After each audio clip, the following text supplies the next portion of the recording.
Hello everyone, my name's Cliff and welcome back to my channel. This is Cliff's Dark Gems. Today I'm going to be doing my third book haul with all of you, and that's a vintage horror book haul with just a touch of spice. Stay tuned.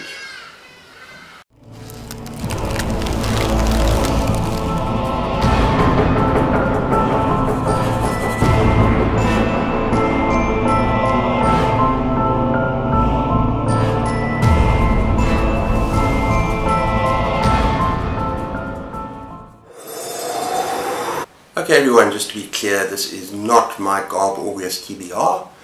This is a horror book haul, vintage horror book haul, with a couple of other things. But this is going to help me in terms of making and putting up my TBR towards the end of the week. So I went shopping this morning and bought a whole lot of stuff. Some beautiful covers, so let's get straight into it. Oh, but first of all, please excuse the pricing in the front. I haven't pulled it off yet, but it does give an indication that the books here are very cheap in our second-hand stores. A lot of these books are pretty much for $1 or less, so it's a great buy. Let's get started. First up, we have T.M. Wright, Little Boy Lost. Now, how are those eyes? In fact, the first couple of books that I'm going to talk about, it's just so creepy. And this is about a father whose son goes missing, and he goes missing under strange circumstances, and his mother is murdered as well, and he's under suspicion. He's got an alibi. His older son actually sees the boy go missing, and the boy goes missing into some dark nether region. So this looks like kind of a terrifying story. But for a lot of these I'm looking at the first time, and I really just love this cover. It is just so creepy. That is T.M. Wright, Little Boy Lost. Okay, next up we got an incredibly creepy cover from Guy and Smith. Now, I've already read a bit of Guy and Smith, remember Locust, and I can't remember what the other one was, the one about the famine. Or yeah, I've read a couple of his. He also is the author of The Night of the Crabs, and this is Phobia. And I think if anything this is even creepier. It's got a face in the window with a snake going in the mouth and coming out of the eye. That is just truly terrifying. Now, I don't know anything about this book, so just let me read a little bit at the back.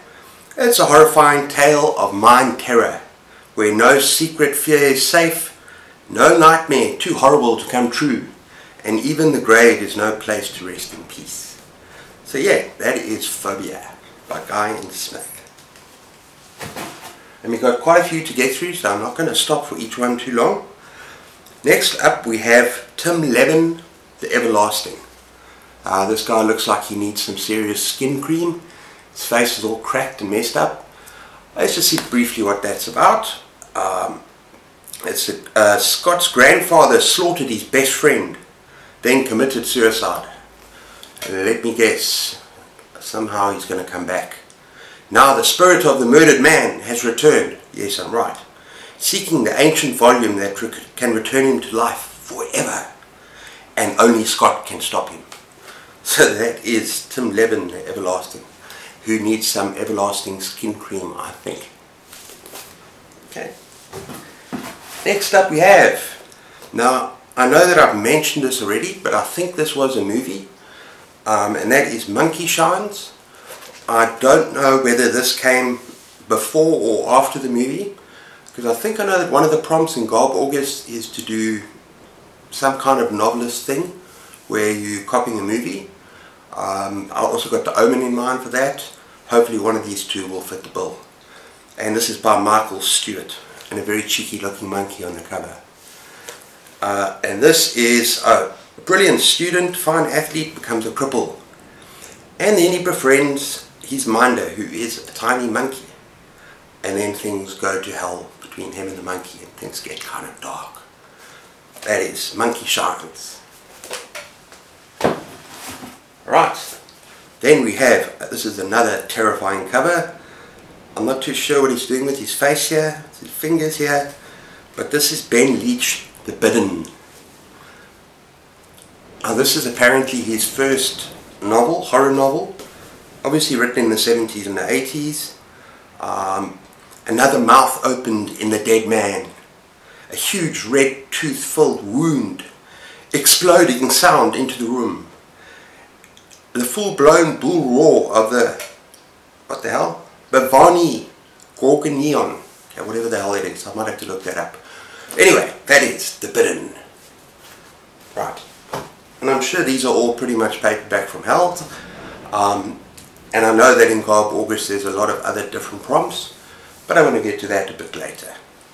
Next up we have, okay, I'm not totally convinced by this cover. It's kind of creepy though.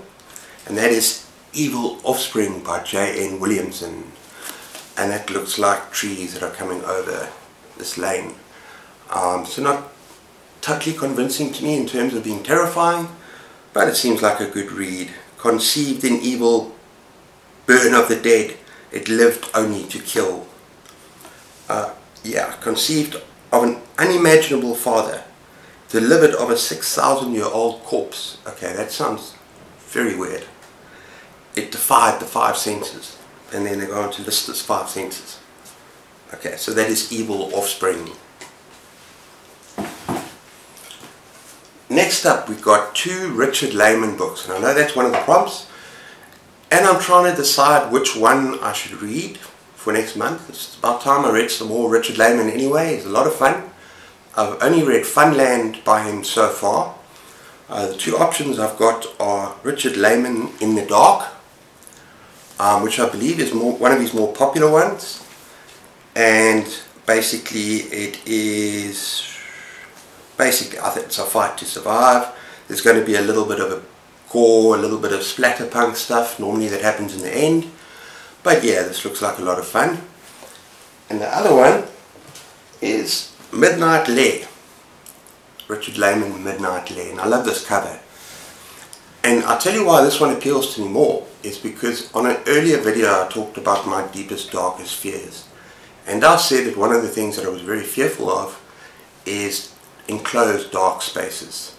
And apparently there are these campers, or there's this kind of tour group or something, and they go underwater, or they go into this cave, and the cave is closed behind them, and they open up this space where there are terrible creatures, and it's pitch black, and it apparently becomes quite fun. So I'm inclined to read this one, but if you think that In the Dark I would prefer more, please leave a little message in the comments below so I can decide which one to read. That is Richard Layman. And in conclusion of my Stephen King hard case crime novels, and this is kind of a little bit trashy, this cover, I quite like it. I'm determined to read a Stephen King every month, no matter what. And this is Colorado Kid. Now, the second one that I read from the hard case crime novels, I'm going to be reviewing on Thursday. In fact, I'm going to do my wrap-up on Thursday. So this will be the last of the hard crime novels. And yeah, I'm looking forward to this. Pretty cool cover as well. Right, let's get to, we're about halfway now. Let's get to another J.N. Williamson novel. And I must admit, I'm not overly excited or ecstatic about his covers. They're still creepy, but yeah, this is Bloodlines. Kind of more atmospheric than hardcore creepy and horrific. And this is about Thicker Than Water. It's about his wife committing suicide.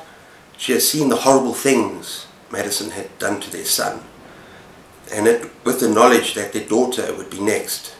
She was taken in by a kind, hard-working family, and Thad ran off. Okay, so it's only the dad that's left. But Madison means to make good on his promise to come for his children. And as he gets closer and closer, the trail of bodies in his wake gets longer and longer. No one will keep him from his flesh and blood. Okay, so that is Bloodlines by J.N. Williamson. Okay, next we have two James Herbert stories, and I'm always excited to find one of them that I don't own anymore. I have read this particular one, and that is James Herbert Despair, and I know it's got a lot to do with the Nazis. Obviously a very alternative fictional take on something that happened with the Nazis, but I love the cover and I'm happy to get hold of this again. And next up we got a James Herbert called Haunted, and I've never seen this before and I've never read it before, so happy to have that. Disturbing atmosphere and constant unpleasant shocks, and it's about 3 nights of terror at the house called Egbrook.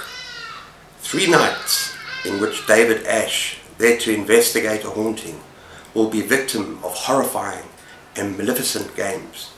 3 nights in which he will face the blood-chilling enigma of his own past. 3 hideous nights before Egbrook's dreadful secret will be revealed and the true nightmare will begin. Oh, and what I'm doing is, please excuse the noisy birds outside. They are common in South Africa and they are called hardy-dar ibis, and they make a racket everywhere in South Africa. So that's the birds that you are hearing outside, hardy-dars. Okay, next up we have SP Sonpower Valentine. And this just looked like a very interesting cover. It's got this young man, I don't know if that's a microphone, singing into the microphone.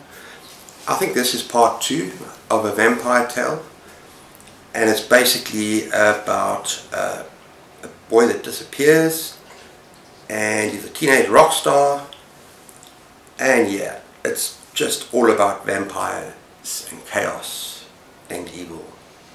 So yeah, looking forward to doing this at some stage. Another excellent cover. I've never heard of this author. We got David Robbins, author of The Wrath, and this is the Specter.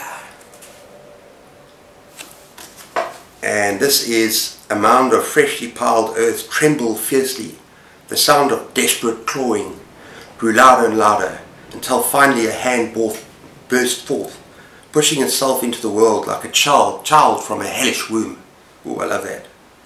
As silent and insubstantial as a shadow, it had the strength of 10 men, and butchered its victims with a ferocity and brutality unmatched in history.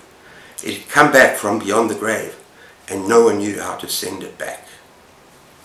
So we've got a slayer from the grave, a spectre. Okay, now we're going to get closer to some interesting things. But one more, Guy and Smith. And this is another nice cover, Entombed. I actually love that little devil there. And here you got hideous screaming, manic laughter, total suffocating blackness. And basically, as Simon nerves himself to challenge the unknown, a devastating fury awaits him in the icy depths of the earth. Icy? You would think it was the fiery depths of the earth. But anyway, I still love this devil cover. Very cool. That's Entombed. Okay. Now, I don't know what to make of this cover. And maybe my mind is going in the wrong places. But I just think this is a bit of a dodgy cover. Although maybe it's not meant to be. It is by a horror author, J.N. Williamson. And it's called Noon Spell. Now, I don't know about you, but I don't know if that guy's kind of hypnotized, but he's got a strange look on his face, and I'm a little bit concerned of where his hands are. That's all I'm going to say. He looks a little bit strange. Yeah. Maybe that's just because of the books that I'm going to be showing you just now. And it's about a bolt of lightning from a clear sky that changes someone's life and death. People around him began to suffer and die horribly and in agonizing pain, and for this man, beset by supernatural terror, there were no options left. He had to fight the curse that was killing his loved ones, or give in to the overpowering evil of the Noon Spell. Yeah, I'm sorry, I just don't like the look in that guy's face. A little bit risque, a little bit like the next two. Now, These are not horror novels. The first one's actually fine. But this is most definitely a trashy adventure novel. And I love Tarzan. And I love Edgar Rice Burroughs. I've actually got a big collection down there. But this is Tarzan and the AntMan. I couldn't resist getting this book. It is in terrible condition. Absolutely awful condition. But it just looks so cute. Tarzan and the AntMan. And this is basically a series of other ones. What's it? Tarzan the Terrible, Tarzan and the AntMan, Son of Tarzan, Tarzan and the Golden Lion. And maybe I should start collecting these if I enjoy this. But this looks very, very trashy to me. And finally, in a poll on my community tab of my channel, I asked all of you, my viewers, should I, just for this one time, for this month, for GarbAugust, tackle some kind of sleazy, trashy, spicy romance sort of thing? And 90% of you said, yeah, why not? You might enjoy it. Just go for it. Now, I can't make any promises. I cannot make any promises. But I couldn't help but pick this up. It is not 50 Shades of Grey. It looks like there's more, a little bit of action and stuff in it as well. But it is a Harlequin romance. And it's called Shadow of the Chic. Now, I just want to read the back a little bit, because the last paragraph, if you bear with me, is kind of steamy. All are terrified of the ruthless legend of Al-Shahin, the Black Hawk. Sheikh Shahin Aswadi doesn't mind. It makes his job easier. He is one of the immortal shapeshifters who served the ancient Egyptian god, and no human has dared approach his hidden oasis encampment for nearly a century. That is until intrepid anthropologist Gemma Halliday comes sniffing around after her missing sister. She has foolishly disregarded the dire warnings of the nomads in order to question the one man who may know of her sister's fate. To Shahin's gratification, she walks straight into the trap he has carefully laid for her. Just one taste of Gemma's lips, and he knows he must possess her fully. But he wants her willing. He wants her to burn for him, as he burns for her, with a desire as hot and vast as a timeless Egyptian desert. And you can laugh, baby, that's fine. You can laugh. Yeah, so I can just imagine where this story is going to go. So yeah, I can't promise anything, but it is GarbAugust after all. So, and if 90% of my people say that they want me to read something like this, I will probably review it last. So the people that don't want me to hear, talk about sizzling loins and overriding heat and all that sort of stuff, and quivering thighs and stuff like that. If you don't want me to talk about that, then you can tune out at the end of the video. I'll give you a warning, don't worry. Okay, that is it. So anyway, ladies and gentlemen, that is my book haul. On Thursday, you can look forward to my June wrap-up. Or was it July wrap-up. And then Sunday, which is actually a very special day for me, because it is our anniversary, our wedding anniversary, so that's quite nice. So on Sunday I'm going to be doing the GarbAugust TBR. But until then, please comment down below, tell me what you think of this. Be sure to like and subscribe if you like my comment, it helps me out. Take care of yourselves, keep those pages turning, and cheers.